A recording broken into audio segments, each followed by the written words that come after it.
So we go into match 5. We have finally managed to get what we feel is a little bit of a respectable record, in that we're sitting at 3-1.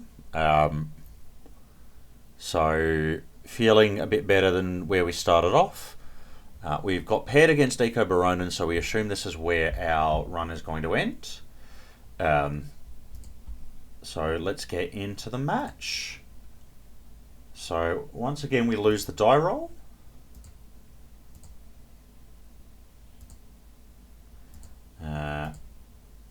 And opponent also reveals a Lurrus. So we're forced to assume at this point in time that we're playing the mirror.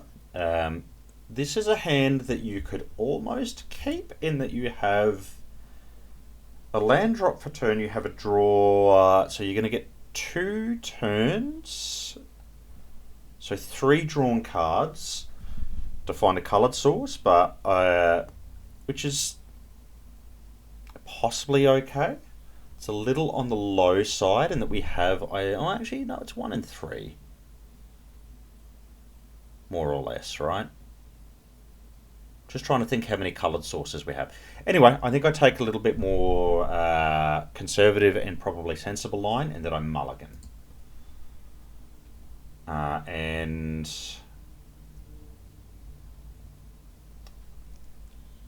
this is another slightly risky hand.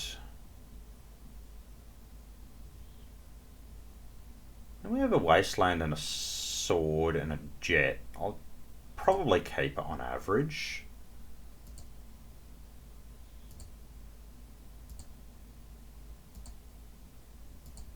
If I think I'm playing the mirror, just because we have, we'll draw cantrips, we'll draw other lands, and we have ways to, ways to remove creatures. Anyway, so we quickly find out that our opponent is definitely not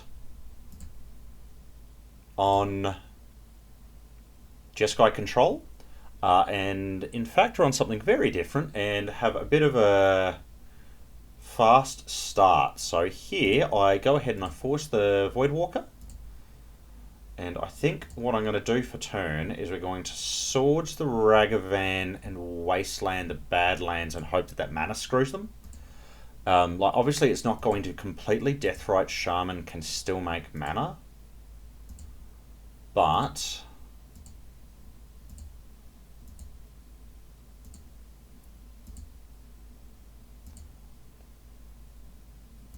it puts them in a bit of an awkward position. And here, I think I get to go ahead and just put a Lurrus in my hand, which I think is probably the best play.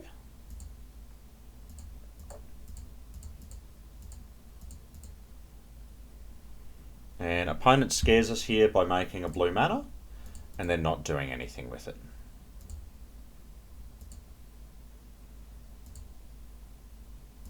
And here I get to play a bauble. And so the reason we do it in this order is just on the off chance. So we get to bauble, play a Lurrus, bauble again, and then if they do happen to have like a piece of, I don't know, like snuff out or something, I guess they probably can't do that. I don't know. Solitude, whatever it is, we're playing around it technically, by being able to replay the bauble immediately, but it doesn't matter because we have an engine online and opponent has nothing. So we'll go to game 2. So just taking a quick look at sideboard here, we have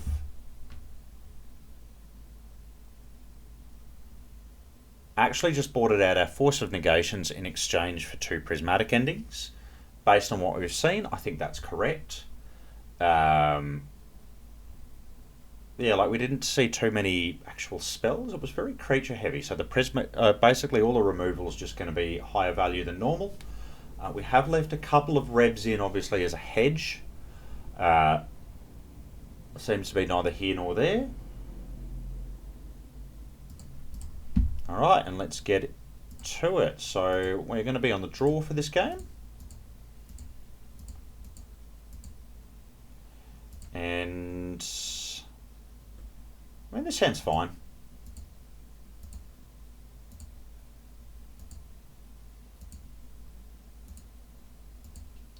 We will go ahead and I think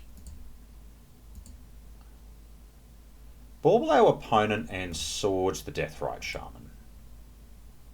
So they've got a Dorothy Voidwalker.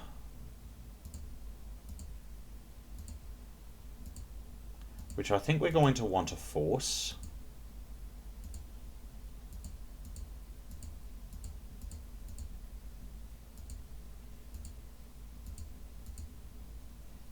Okay, I think we should have forced the Voidwalker there because I think it actually just turns off so much of our deck, so I think that was wrong. I think I decided instead I'd find a way to be able to beat it with the Iconoclast. So we'll play at Lavinia.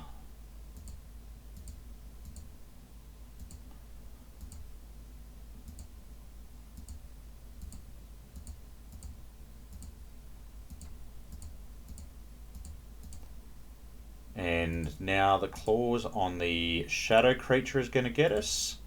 And wastelands that I don't think we were aware of are now also pinching us a little. So having said that, this is one of those times where Ragavan would be a good card.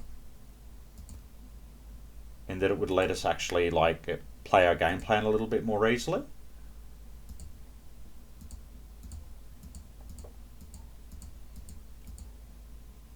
But we really need to be finding some kind of like removal spell fairly promptly. And I'm just not sure we're going to be able to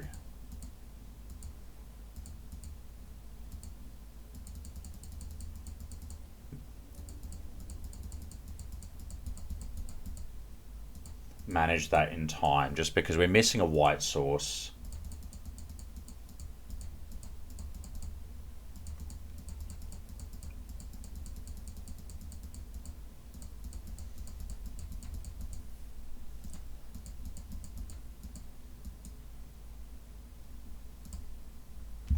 So opponent's just going to bash in with a Voidwalker. We're getting strip mined, and I think at this point there is probably no sequence of draws that we have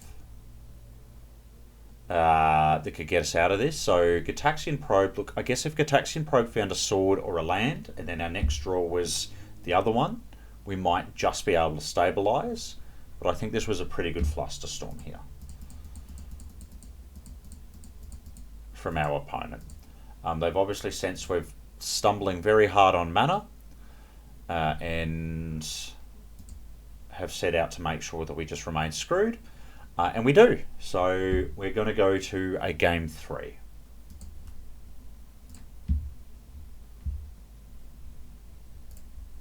And I'm not sure if I change anything in my sideboard, and I don't. We're not bringing in... There's an argument to bring in a Needle for Deathrite Shaman, and maybe that would be a good idea. Or possibly Voidwalker as well, depending on what they have on the board. In the blind, I'd probably name a Deathrite Shaman, but we're not going to board in the Wasteland. We don't want to be playing a Wasteland game, and we haven't seen enough blue cards for a Reb to be of value, or a Flusterstorm. So we will take the take the play.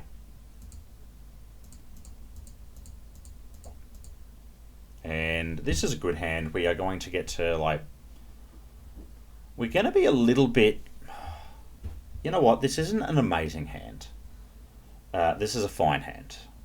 We're going to get to turn 1 Merchant Scroll for Ancestral Recall and use Bauble to try and draw a blue card.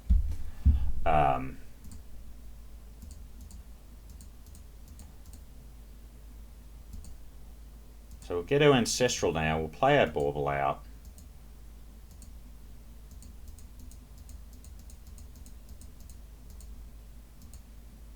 Okay, and a Pyroblast is almost as good as a blue card.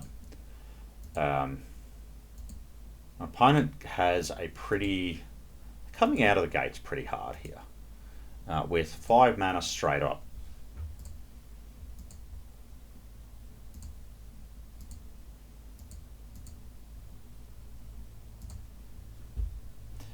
So we're now going to get to, so I think if we wait another couple of turns, so another 2 turns, we should be able to Ancestral with Pyroblast and Force of Will backup.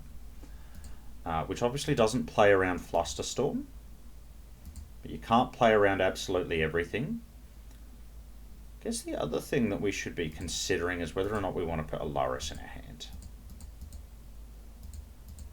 And I think we can maybe play towards doing that next turn and just sit on the Ancestral for a while. Now, so I'm just going to hit play on this since we seem to be lagging pretty bad.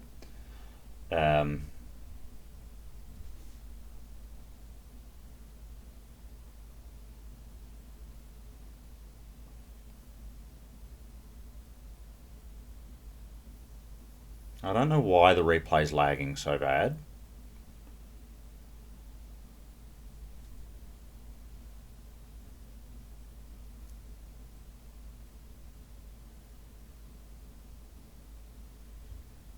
And so one of the things that I remember pretty keenly about this match is it was very, or this game is it was very draw go for quite a long time. So after like a game 1 and game 2 where he was pretty heavy on creatures, this time round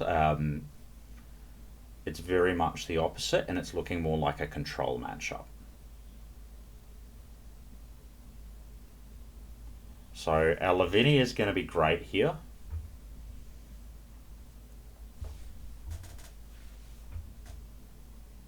There is one other thing that I'm starting to play around here. And the thing that I'm starting to play around here is a opposition agent as well. I assume if my opponent's playing a lot of hate bears, an opposition agent is going to be extremely likely. So opponent casts a demonic tutor here and we decide to let it resolve. And when he decides to go for something here, this is when we crack off our fetch. Now, I'm not sure if this is the best possible time, but we have Force of Will, Reb open, and instead, there is no opposition agent. And I could decide to go for an Ancestral Recall because this will pinch my opponent's mana. At least a little. I don't know if this is the most appropriate time, but I'm just trying my best to play around a Flusterstorm or like multiple pieces of interaction here. Now, unfortunately, opponent makes a little mistake here and missteps for life.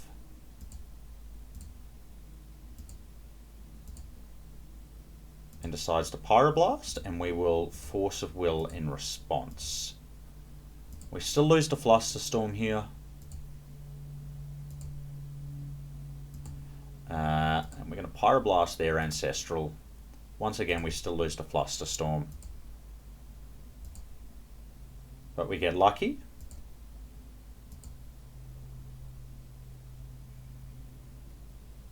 So they obviously weren't too concerned about the Lavinia at any given point, given they never tried to remove it. Misstep is fine.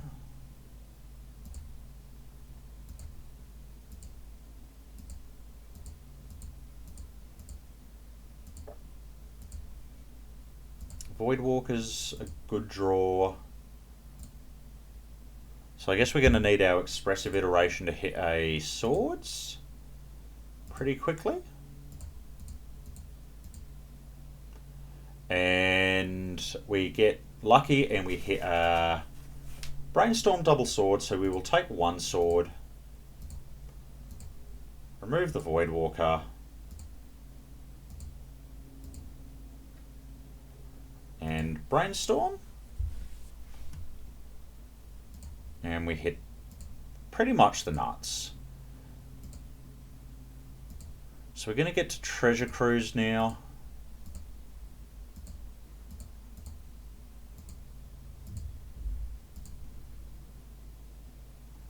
And we've now basically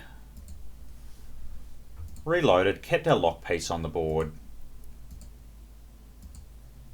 and still haven't had to go for our Pokemon yet.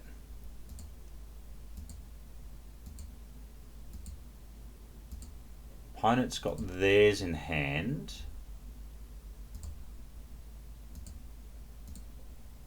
So we want to play out an Arcanist. And we've got a decision whether or not we want to remove the Strix now or wait. And I think we can comfortably wait.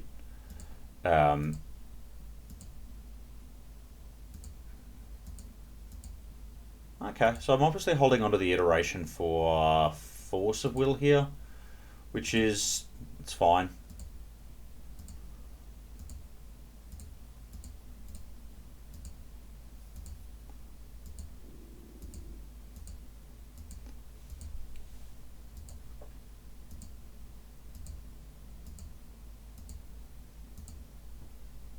Here opponent goes to cast a Snuff Out. So they need to remove the Arcanist. They can't leave the Arcanist on the board. And we Force of Will here. And the reason we Force of Will using Pitch rather than hard casting it is because once again we are still playing around Flusterstorm pretty hard. And after this sequence, if they fluster now, we can pay. If they fluster, if they Pyroblast, we can misstep it. And either way, that means they're tapped out. We can Prismatic Ending the Baleful Strix and cast Ancestral Recall. So Pyroblast, we will go ahead and misstep. And Prismatic Ending the Baleful Strix. And opponents actually just had enough at this point, so that I can understand. So yeah, look, we get to end up 4-1 going into round 6 and working out if we can make it to top 8.